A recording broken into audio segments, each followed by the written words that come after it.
What's the closest thing we have to a silver bullet for happiness? According to Bungay Stanier, it's the gift of saying no.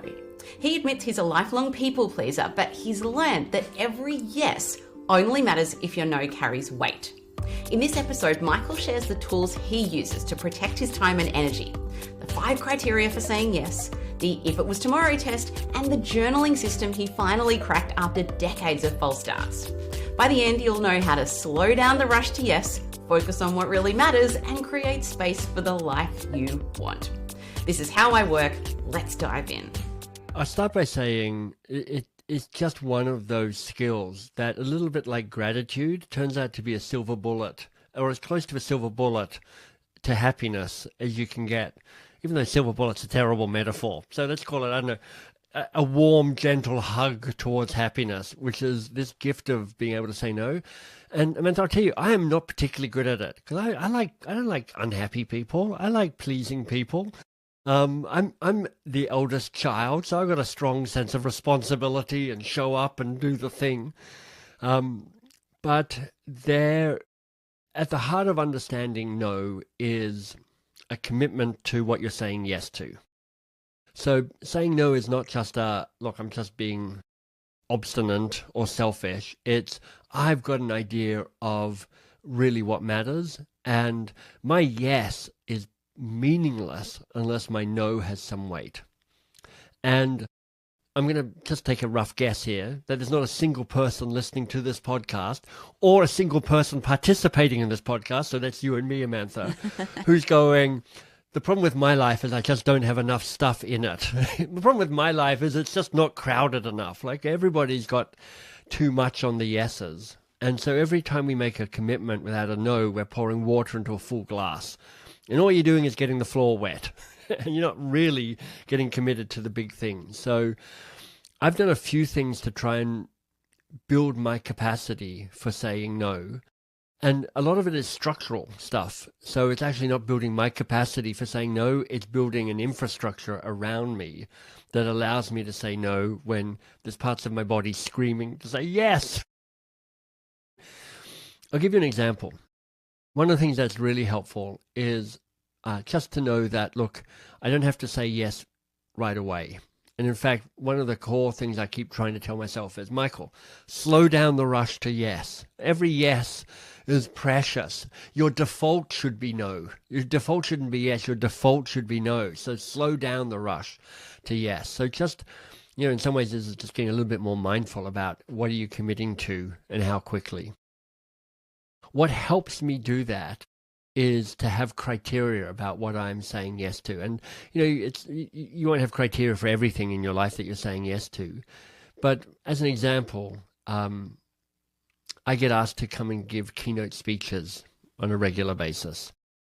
And every time I get a little inquiry, one part of my fragile male ego gets stroked. And I'm like, see, I know I'm getting old. I know I'm over the hill. I know, like, I'm fading from people's memory, but I still got it. Like, I'm still like a person out there in the world.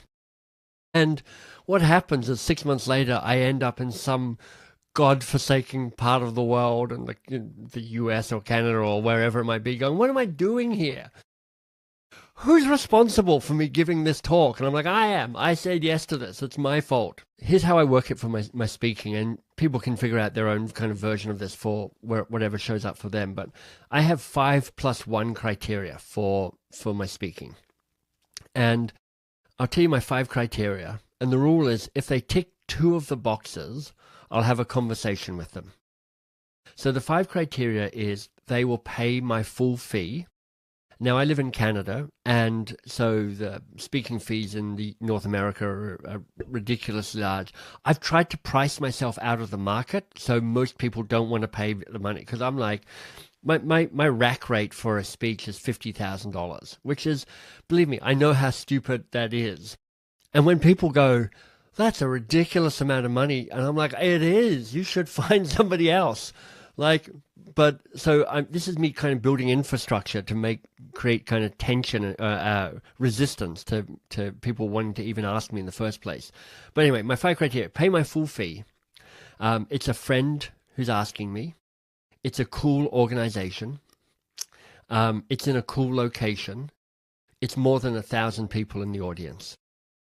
And if they're like, we've got 2 out of 5 for you here, then I'll be like, okay, let me find out more about it. Let me find out what's going on. So if I have a friend calling up and going, hey, Michael, mate, come and speak on the Gold Coast. I'm like, but I've got no money. I'm like, okay, maybe. Or if it's, some cool organization, let's say Apple, and they're like, hey, come and speak. We can't afford to pay you very much. And it's in a terrible, terrible part of the country. It's in Alaska in the middle of winter, but we're going to have 2,000 people there. I'm like, okay, well, that's 2 out of 5 of my criteria. So I'll have a conversation with them and I'll see how it goes. So can I ask, because I love that criteria, and as someone who does speaking and has to say no for various reasons to quite a lot of speaking gigs, how did you get to that criteria? What was your process? I noticed all the things that made me sad when I was giving a talk somewhere where I was like, what am I doing? This is a terrible, terrible decision. This is like, I don't want to be in this place. I don't want to be in front of this audience. I conned myself that this would be useful in some way. And so the +1 criteria is this. I go, if this was tomorrow, would I be happy about it? And that's a super useful criteria for me, because present day Michael sells future day Michael down the river time and time again. Present day Michael, future day Michael, now looks back at past Michael and goes, you are an a-hole, man. What did you do sending me to this place? This is a nightmare. So I try and bring future Michael and present day Michael really close together. And I go, if this was tomorrow, would I be up for it? And if I'm like, oh, I can just feel in my bones that I probably would be less excited than I would, then I'll do that. And then I add I'm playing with other criteria, which is, for this year, I want to do 10 in real life speaking gigs this year. So I've only got 10 to spend. What am I doing? I was speaking to a friend of mine, Mike Michalowicz, the other day. He has a rule that he has 20 glasses of wine to spend in a year. So he's like, I'm not going to be drinking crappy wine, and I'm probably going to be drinking good wine with my wife, who's my favorite person in the world. So when I'm out with Mike and I'm like, Mike, let's have a cocktail, he's like, sorry, mate. Like, you're a good guy, but I'm not spending one of my 20 glasses of wine with you because I've got other places I want to spend that. And all of this thing about understanding the opportunity cost and understanding there's a limit to it and setting these kind of criteria, you're gaming yourself and just making it easier to say no. And when you say no, you create space and capacity for the stuff that you really want to say yes to. Now, if you're me, Amantha, what that does is it creates a certain amount of anxiety. Like this month, I sat down with my fancy journal and I did a kind of what's coming up in the month ahead. And I'm like, ooh, I've got a pretty open month. Like I don't have a single client engagement. I've got a few podcasts that I'm recording, and a few podcasts that I'm the host on and recording. And I've got other commitments, but relatively speaking, I've got one small piece of travel, which is an award ceremony I'm going to. And part of me is like, this is exactly what I've been planning. And there's one part of me that goes, Michael, this is it. This is the start of something terrible. This is the apocalypse happening. See, you're sliding even further into irrelevance. So part of it is also some deeper work, which is around understanding a deeper reason why you might be saying yes, which is to feel important, to feel filled up, to feel overcommitted, to feel busy. And knowing that for some of us anyway, and for me, there's a degree of work I need to be doing to go, I just got to get used to building a life which is less crowded. Now, Michael, you mentioned journaling, and I have heard you say that you hate journaling. Can you tell me about that and what has changed? Well, it's more to say that I have failed to successfully journal since I was 16. So I'm now 57. So I've been attempting to journal for years. I used to try and do it in high school. And when I look back there, I'm like, I've got things like bus tickets stapled into it. It's such a teenage boy's journal because there's absolutely no self-reflection.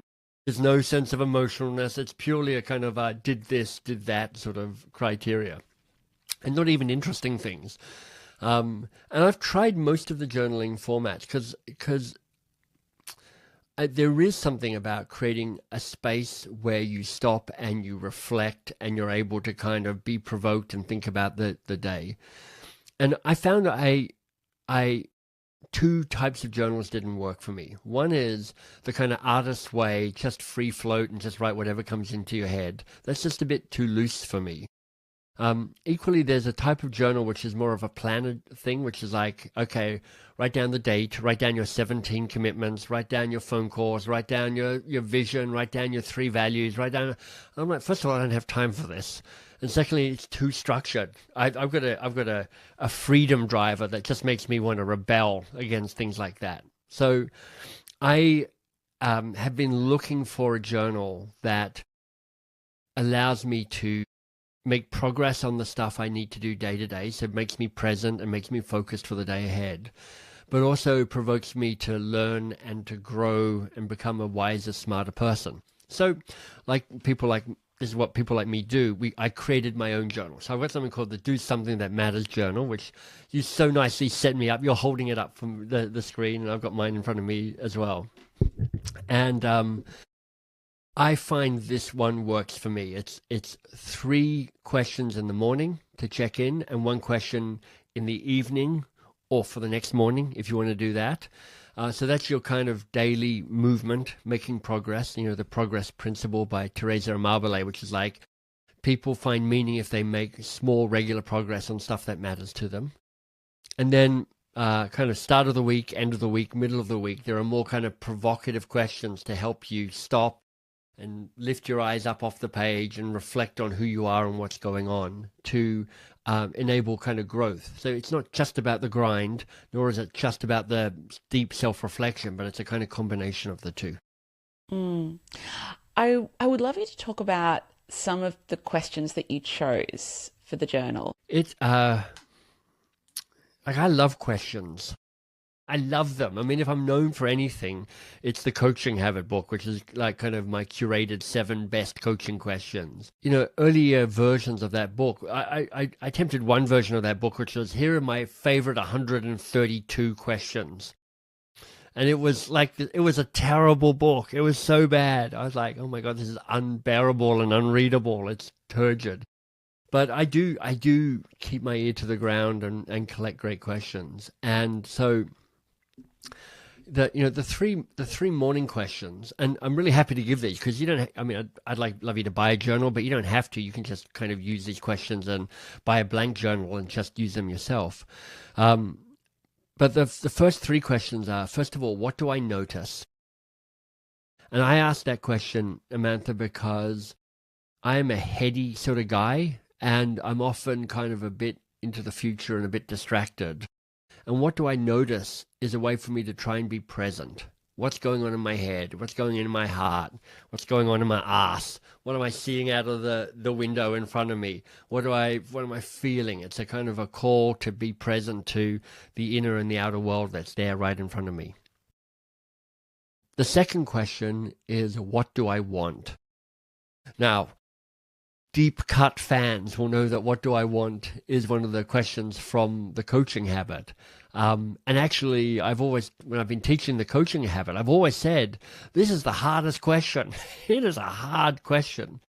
But I heard somebody say, if you just ask yourself, what do I want, day in and day out, it just starts forcing a deep clarity about what you're missing, what you're sad about, what you're longing for, what's not working, what's calling you. And when we're talking about what you want to say yes to, if it stems from this deep awareness of what do I want, that then makes the how to say no, for instance, a little easier. And then the third question for the start of the day is, what's the one thing today? And this question works for me because again, getting back to our previous conversation, I love to be overcommitted. I love a to-do list that stretches to the near horizon and is all red because I'm like 8.5 years behind in my to-do list.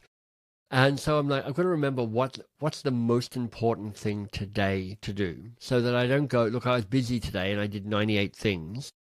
I can say, I did the thing today that moved the project forward that matters most to me, to make sure that that worked, because I made that choice. So it's a reminder of focus on the important stuff. I read recently, I think probably Oliver Burkeman said you should consider your to-do list more like a menu than a obligation. And I'm like, oh, that's so good. Because I create a what's that jacket that ties you up? Straight jacket. A straight jacket. Yeah, my to-do list can be a straight jacket, and what's the one thing today can be a bit of a release from that.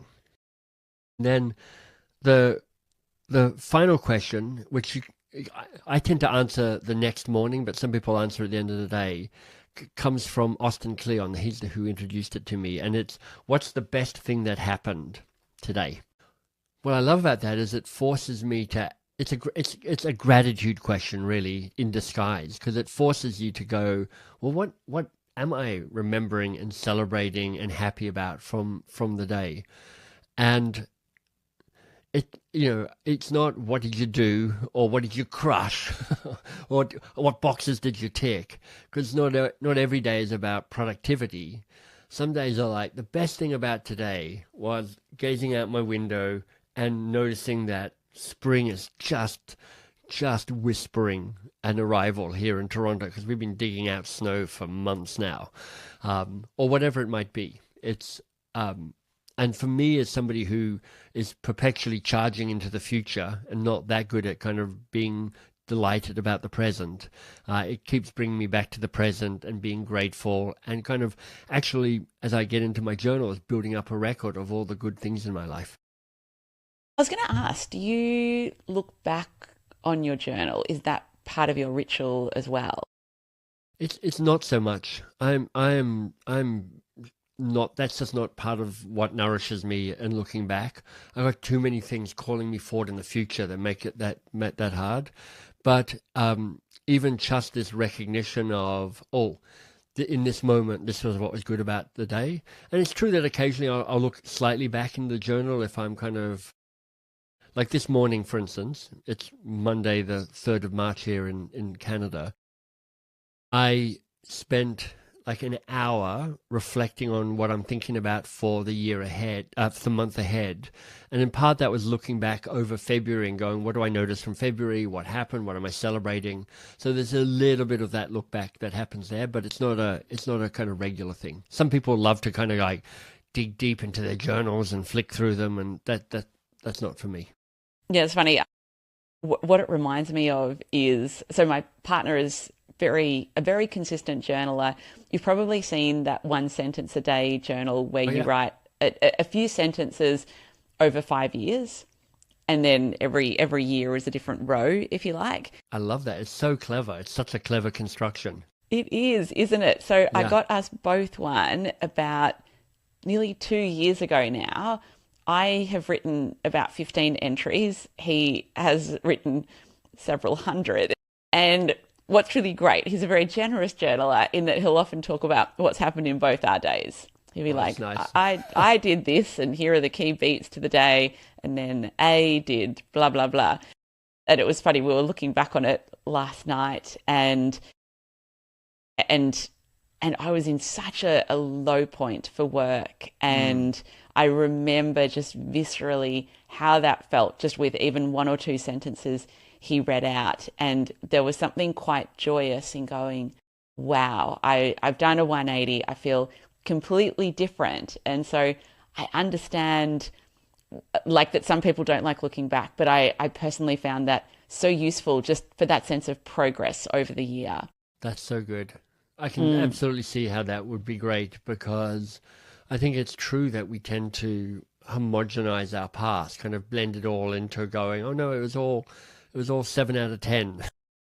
Yes. And in fact, there's ups and downs, and you'll forget those unless you have an opportunity to reflect like that.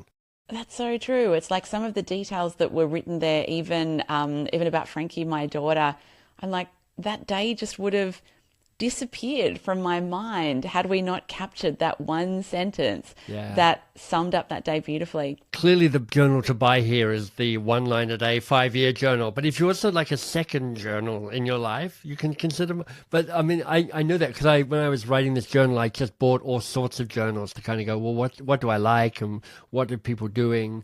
And I think that is one of the really good ones. I really like how you talk about weekly and monthly rituals for journaling. And I might add that one sentence a day one does not include that. So definitely don't get that one.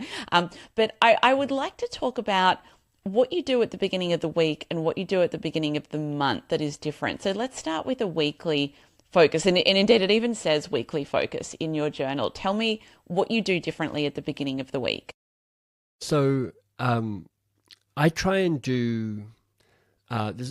I've tried to build in cycles into the journal, so different rhythms that kind of ebb and flow through it. So you've got your daily, like Monday through Friday, basically. You've got these 4 questions that you use to check in with. At the start of each week, there's a little section for your weekly focus, and it's just useful to look out ahead and go, well, what's the week ahead look like, and what's beckoning and what's calling me, and what do I need to know about that? And the other thing that I invite people to do is at the start of the week to go deep on a question. So for instance, I was writing my journal this morning, and it's like the go deep question, and there's 16 weeks in the journal, so there's 16 different questions to provoke you around this. And the question I answered is, what are you loyal to?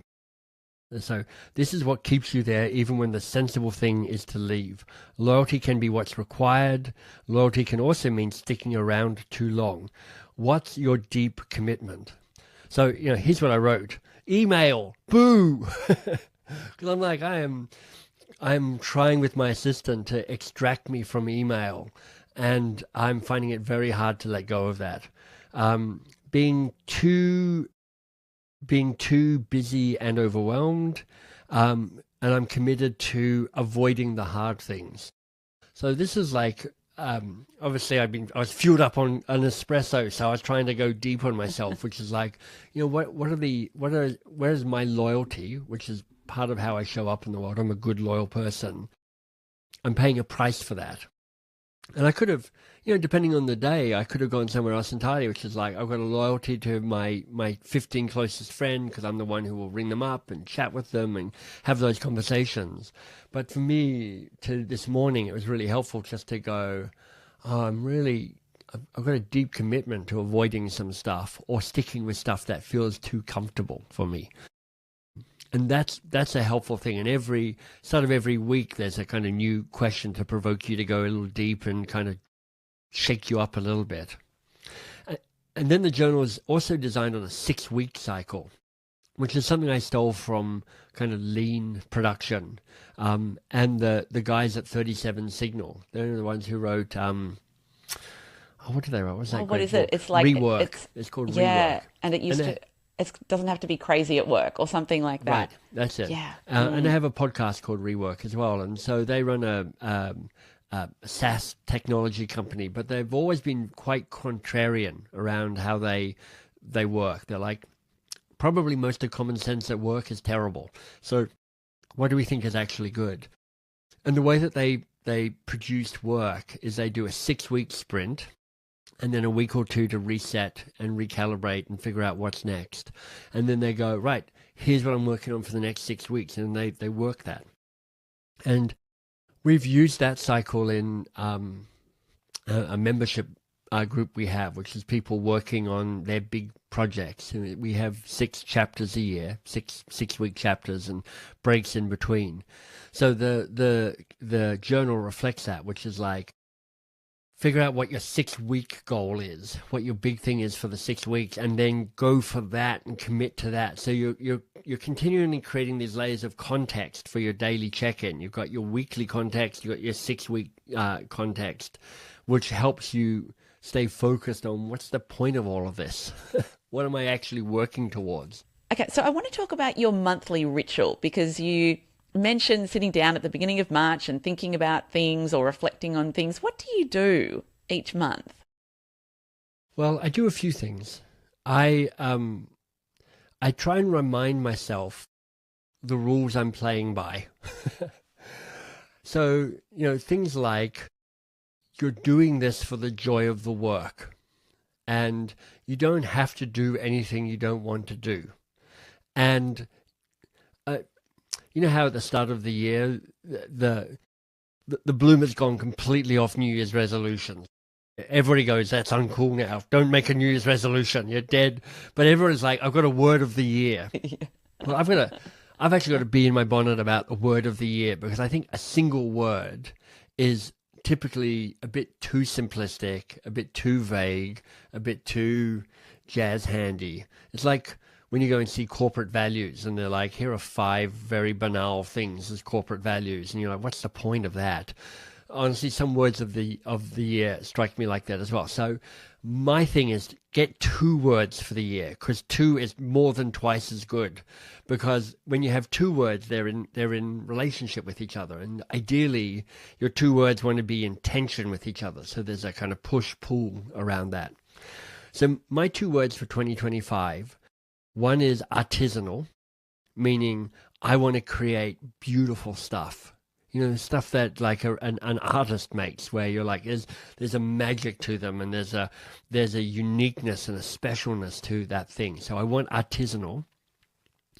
And then the second word is ballsy, meaning I want to be brave, and I want to be loud, and I want to be courageous, and I want to go for it, and I want to be ambitious. And I really like how those 2 words don't fit that neatly together. They kind of like, so I'm reminding myself of some of my key things and my principles around that. And then I'm reminding myself of what my key projects are, because one of the things I've learned is once I lose context, once I lose the big picture, my life deteriorates into emails and to-dos. And so I keep needing to find reasons to pull myself out and surface, and hence the weekly and the monthly and the 6 weekly kind of cycles, because they keep forcing me to hold a wider perspective, going, what is going on here? And what does matter to me? And what are the things I'm trying to nurture? So, for this year, I go, look, one of my projects is Change Signal, which is a podcast and a newsletter about change management in organizations. The key driver for that is a beautiful podcast, newsletter, and growing the audience for both of those things. That's one of my kind of core projects. And then another one of my projects is basically today, Amantha, marks the 9th birthday of the coaching habit. It came out on the 29th of February, 2016, which means in a year's time, almost exactly, it'll be the 10th birthday of the coaching habit. And we're going to put out a special edition. It's a hardback. I'm going to write a new chapter. I'm going to do some other cool things as part of that. So part of it is around coaching habit 10. How do I set myself up for a really successful, fun year in 2026, championing this book, which has been a kind of life-changing book for me. And then one of my projects is to be in the best shape of my life. So I'm like, okay, so what does that actually mean? And so there's a bunch of things around exercise, and I have old man's knees, so trying to get my knees to work, and kind of other kind of boring stuff around that. So it's trying to remember what my 4th project of 4 is learn to love Toronto. Because I've lived here for 20 years, and I've kind of fallen out of love a little bit with the place. So I need to get back into love with this place where I live. And so part of it is me going, what are my key projects, and how does my month look in terms of where I'm committed to these projects or not? And what's in my calendar, which isn't about those 4 projects, and what should I be thinking about or doing about that?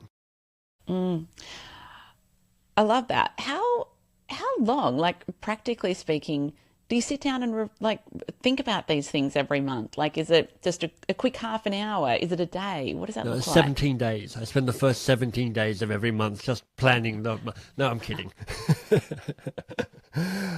I spent an hour doing that this morning, because this is what I did this morning around that. And so I went to yoga, did a yoga class, went to my favorite coffee shop and just spent an hour sitting and reflecting. I had my phone with me, so I was kind of looking at calendars, looking forward, looking back. I had my journal with me. And so I don't spend a lot of time. I don't write a lot. I'm a fairly quick processor around some of that stuff. But an hour is enough for me to feel grounded about, oh yeah, I know what I'm doing and I know why I'm doing it.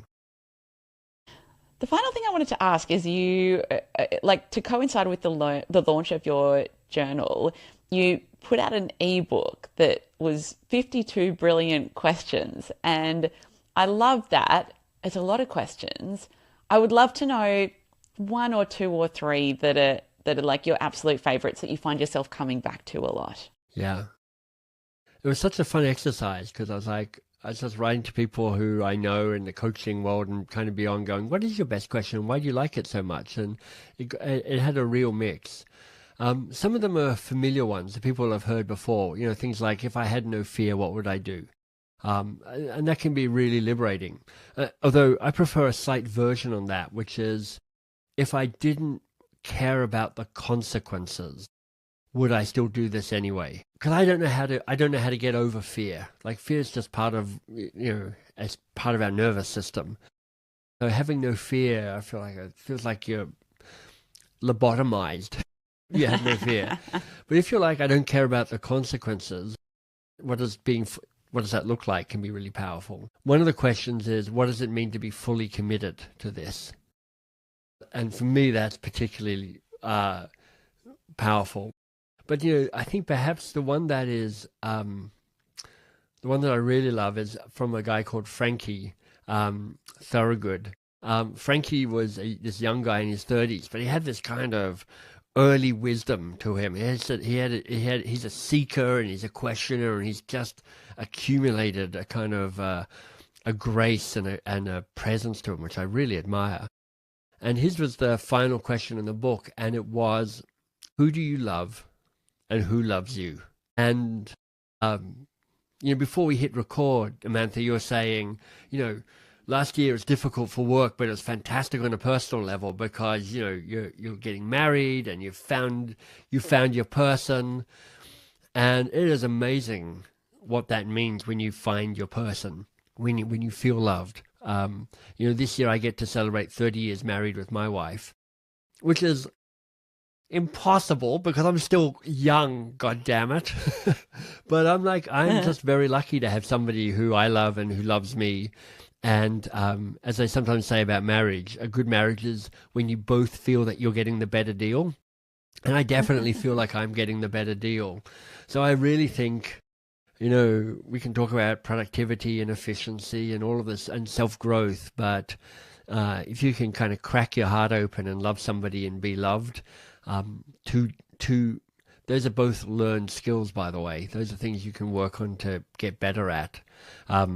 That feels like a really good question. Thank you so much for watching. Hit subscribe so you don't miss what's coming out next on How I Work.